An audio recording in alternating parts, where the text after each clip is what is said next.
नमस्कार दोस्तों, मैं हूं सतीश और आज हम डिस्कशन करेंगे कि एसएससी ने constable GD central arm force police, इसको हम पैरा मिलिट्री पुलिस भी बोलते हैं, जिसके लिए आप ऑनलाइन आवेदन फार्म भर सकते हैं। कोई भी महिला पुरुष अभ्यर्थी जिनका एज 18 से 23 साल होना चाहिए, साथ ही आपको कम से कम 10वीं पास होना चाहिए, तो आप इसके लिए आवेदन कर सकते हैं। और अलग अलग कैटेगरी के हिसाब से इसमें कैटेगरी वाइज एज में जो छूट दिया जाता है, आगे आपको इस वीडियो में देखने को मिल जाएगा। तो चलो शुरू से इसका डिस्कशन करेंगे और जानते हैं कि जो ऑनलाइन आवेदन फार्म भरने का प्रक्रिया है 5 सितंबर से शुरू हो चुका है। 14 अक्टूबर तक हम ऑनलाइन आवेदन फार्म को भर सकते हैं। भरे गए फार्म में किसी भी प्रकार का यदि हमको त्रुटि सुधार करना रहेगा, 5 नवंबर से 7 नवंबर के बीच त्रुटि सुधार को कर पाएंगे। और यदि आप ऑनलाइन आवेदन फार्म भरते हो और ऑनलाइन आवेदन फार्म भरते समय किसी भी प्रकार का अगर त्रुटि हो जाता है, आपको दोबारा फार्म नहीं भरना है। इससे 2 साल पूर्व ऐसे ही हुआ था कि कुछ लोगों का हमने फार्म गलत होने पर दोबारा फार्म भर दिया, तो वो जो दोनों फार्म है वो रिजेक्ट हो चुका है। तो आपको ऐसा नहीं करना है, आपको एक फार्म भरना रहेगा। कुछ गलती हो जाता है, आपके लिए त्रुटि सुधार करने के लिए अलग से आपको समय दिया जा रहा है। 5 नवंबर से 7 नवंबर के बीच इसमें आप त्रुटि को सुधार कर पाएंगे। अब आप देखेंगे कि आपका जो सीबीटी टेस्ट रहेगा, कंप्यूटर बेस्ड जो आपका परीक्षा रहेगा, ये आपका जनवरी-फरवरी 2025 में होना रहेगा। और आपको 5 से 6 महीने का समय मिल रहा है, जो आपके लिए बहुत ही सफिशिएंट है इस 10वीं बेस्ड एग्ज़ाम को निकालने के लिए। तो आप अभी से तैयारी में लग जाइएगा। आपको इस कांस्टेबल जीडी के लिए तैयारी करने के लिए आपको 2 ऑप्शन मिलेगा। पहला तो है कि आप ऑनलाइन पढ़ाई कीजिएगा और ये आपको डेडिकेट होकर पढ़ना रहेगा, जो आपको यूट्यूब और अन्य भी प्लेटफार्मों में मिल जाएगा। दूसरा है ऑफलाइन ऑप्शन में आपका एक आएगा सेल्फ स्टडी आएगा। दूसरा आपका आएगा भाई, आप कोई भी कोचिंग सेंटर को ज्वाइन कर लीजिएगा, जिससे आपको तैयारी करने में आसानी रहेगा। आपको पता होगा कि आपके आसपास ऐसे भैया दीदी होंगे जो फिजिकली फिट हैं और मेंटली फिट नहीं होने के कारण आज वो खेती किसानी का काम कर रहे हैं। और ऐसा उदाहरण आप अपने घर में भी देख सकते हैं, जिनके घर में बड़े भाई होंगे।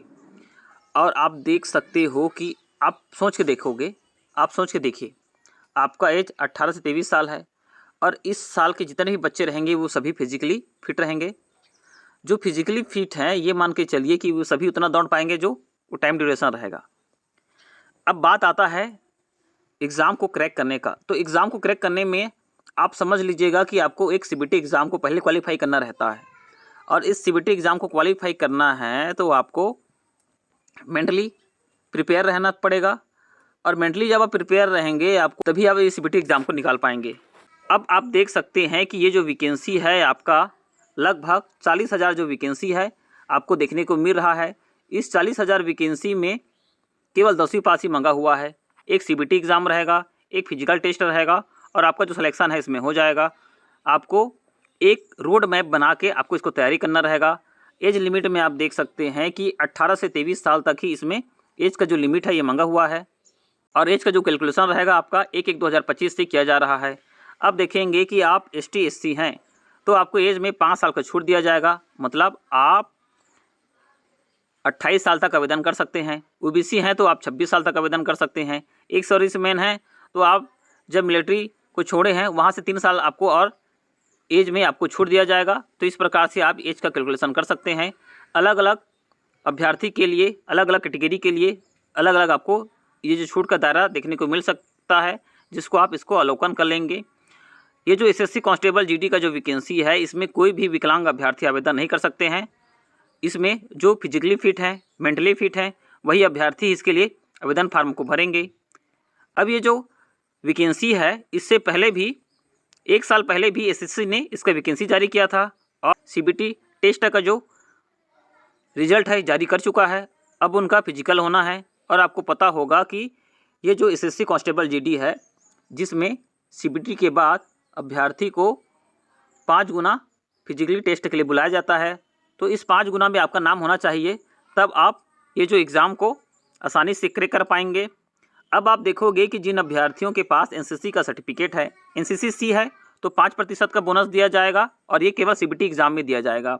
एनसीसी बी है तो 3% का, एनसीसी ए है तो आपका 2% का आपको बोनस अंक मिलेगा। और इसमें भी एक नियम और शर्त है कि आपका जो एनसीसी सर्टिफिकेट है 1/1/2025 से पहले इशू होना चाहिए या उस दिन तक इशू हो जाएगा। यदि आपका जो सर्टिफिकेट है 1/1/2025 से पहले बन जाता है तो ही उस प्रमाण पत्र के लिए आप बोनस अंक का पात्रता रखते हैं। उसके बाद बनेगा तो आपको बोनस अंक नहीं दिया जाएगा। फीस के डिटेल में देख पाएंगे कि ऐसे अभ्यर्थी, यदि आप ओबीसी हैं, आप हैं जनरल, तो ही आपको 100 रुपया शुल्क देना रहेगा। और ये केवल पुरुष अभ्यर्थी के लिए लागू होता है। महिला कैटेगरी के सभी अभ्यर्थी, एसटी एससी जैसे एक सर्विसमैन जैसे अभ्यर्थी को कोई भी शुल्क देना नहीं रहेगा। ये तो हो गया आपका शुल्क का विवरण। अब जानेंगे कि आपका जो परीक्षा का सेंटर है, आप इससे पहले भी परीक्षा दिए हो या नहीं दिए हो। भारत के सभी राज्यों में आपको जो इसके एग्ज़ाम सेंटर है ये देखने को मिल जाएगा, तो आप आसानी से परीक्षा दे सकते हैं अपने ही राज्य में। आपको दूसरा राज्य जाने की आवश्यकता नहीं रहेगा। अब आपका जो सीबीटी टेस्ट रहेगा, जिसमें 4 भागों में इसको बांटा गया है, पार्ट ए, बी, सी और डी। पार्ट ए में देख सकते हैं जनरल इंटेलिजेंस एंड रीजनिंग के 20 क्वेश्चन 40 नंबर के देखने को मिल जाएगा। General knowledge and general awareness 20 question 40 number के। एलिमेंट्री मैथमेटिक्स 20 क्वेश्चन 40 नंबर के। और हिंदी और जो इंग्लिश है ये भी 20 क्वेश्चन 40 नंबर के। तो कुल प्रश्नों का संख्या 80 हो चुका है। 160 अंकों का आपका परीक्षा रहेगा। इसमें आपको केवल 60 मिनट का समय दिया जा रहा है। तो आप देख सकते हैं कि आपका जो एग्ज़ाम है कितना टफ है। 60 मिनट में 80 क्वेश्चन को सॉल्व करना, ये केवल प्रैक्टिस से ही मुमकिन हो पाएगा। अब आप देख सकते हैं कि इसमें माइनस मार्किंग का प्रावधान है। इसका क्या मतलब हुआ कि 0.25 अंक माइनस अंक यदि आप कोई एक क्वेश्चन को गलत टिक कर लेते हैं। अब देखोगे कि इसमें आप 4 क्वेश्चन को गलत करोगे, आपका 1 नंबर कटेगा। ये आपको जनरली सभी लोग बताते होंगे कि यदि आप 4 क्वेश्चन को गलत करेंगे तो आपका 1 अंक कट जाएगा। लेकिन मैं बोलता हूं कि जैसे आप 4 क्वेश्चन को गलत किए हैं, 2 नंबर का आपका 4 क्वेश्चन है तो इसमें 8 अंक और जुड़ जाएगा। तो आप देखोगे कि आप जब 4 क्वेश्चन को गलत करते हैं, आपका 9 अंक आपका इसमें कम हो जाता है। तो आप देखेंगे कि आप जिस क्वेश्चन को सॉल्व करते रहेंगे, यदि सॉल्व होता है तभी आप उसको टिक लगाइएगा।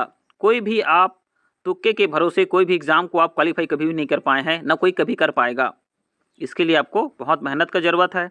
अब आप देखेंगे कि जिन अभ्यर्थी के द्वारा सक्सेसफुली सीबीटी एग्ज़ाम को क्वालिफाई कर लिया जाएगा, अब आपको फिजिकली एग्ज़ाम देना रहेगा, जिसमें आप देख सकते हैं कि 5 किलोमीटर 24 मिनट में पूरा करना रहेगा पुरुष अभ्यर्थी को। दूसरा जो रेस रहेगा 1600 मीटर 7 मिनट में पूरा करना रहेगा। महिला अभ्यर्थी के लिए देखते हैं 1600 मीटर 8.5 मिनट में पूरा करना रहेगा। 800 मीटर को आपको 5 मिनट में पूरा करना रहेगा। और ऐसे अभ्यर्थी जो नॉर्थन ईस्टर्न के हैं, लद्दाख रीजन के हैं, इसमें आपको छूट मिल जाएगा। अब आप देख सकते हैं फिजिकल जो स्टैंडर्ड है, इसमें आप पुरुष अभ्यर्थी का 170 सेंटीमीटर हाइट मांगा जाएगा। इसमें कौन अभ्यर्थी आएंगे? एससी, जनरल और ओबीसी कैटेगरी के अभ्यर्थी। महिलाओं के लिए देख सकते हैं 157 सेंटीमीटर हाइट का मेज़रमेंट है, और ये भी एससी, ओबीसी और जनरल कैटेगरी के अभ्यर्थी के लिए मेज़रमेंट रहेगा। अन्य जो अभ्यर्थी रहेंगे जिनको छूट का प्रावधान रहेगा। अब आप देखेंगे कि जिन अभ्यर्थियों को हाइट में छूट दिया जाता है, आप एसटी कैटेगरी के अभ्यर्थी हैं, पुरुष अभ्यर्थी हैं, आप देखेंगे कि 162.5 सेंटीमीटर हाइट का मेज़रमेंट रहेगा। एसटी कैटेगरी के महिला अभ्यर्थी हैं 150 सेंटीमीटर हाइट, इसको कैलकुलेशन किया जाएगा। देखेंगे कि यदि आप नॉर्थन ईस्टर्न के अभ्यर्थी हैं, उसमें भी आप एसटी कैटेगरी के हैं, आपका जो हाइट रहेगा पुरुष अभ्यर्थी का 157 सेंटीमीटर रहेगा।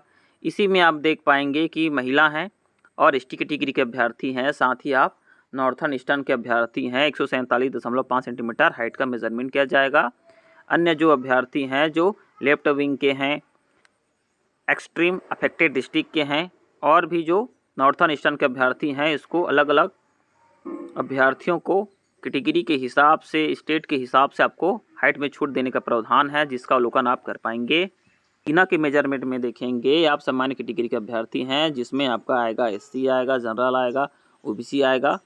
इसमें आपका जो सीना का मेजरमेंट है 80 सेंटीमीटर है। आपको 5 सेंटीमीटर एक्सपांड करना रहेगा, मतलब 85 सेंटीमीटर तक आपको फुलाना रहेगा। और ये केवल पुरुष अभ्यर्थी का ही सीना का मेजरमेंट किया जाता है। यदि आप देखेंगे कि जो एसटी कैटेगरी के अभ्यर्थी हैं, सीना का मेजरमेंट में भी इसमें छूट दिया जाता है। 76 सेंटीमीटर आपका सीना का मेजरमेंट होना चाहिए। 5 सेंटीमीटर आपको एक्सपांड करना रहेगा। 81 सेंटीमीटर तक आपको एक्सपांड करना रहेगा, 76 से 81। अन्य और जो कैंडिडेट हैं, आप इसमें छूट का मेजरमेंट को आप देख सकते हैं। ऐसे अभ्यर्थी जो 10वीं पास हैं और पैरामिलिट्री फोर्स में अपना फ्यूचर बनाना चाहते हैं, आप ज़रूर इसके लिए ऑनलाइन आवेदन फार्म को भर सकते हैं। ऑनलाइन आवेदन फार्म भरने संबंधी किसी प्रकार का समस्या आएगा, आप मुझे कमेंट्स के माध्यम से पूछ सकते हैं। और यदि मेरे पास समय रह जाएगा तो मैं ज़रूर ऑनलाइन आवेदन फार्म को घर बैठे कैसे भर पाएंगे, इसका जो जानकारी है आपको आसान भाषा में समझाने का प्रयास करूँगा। वीडियो को पूरा देखने के लिए धन्यवाद।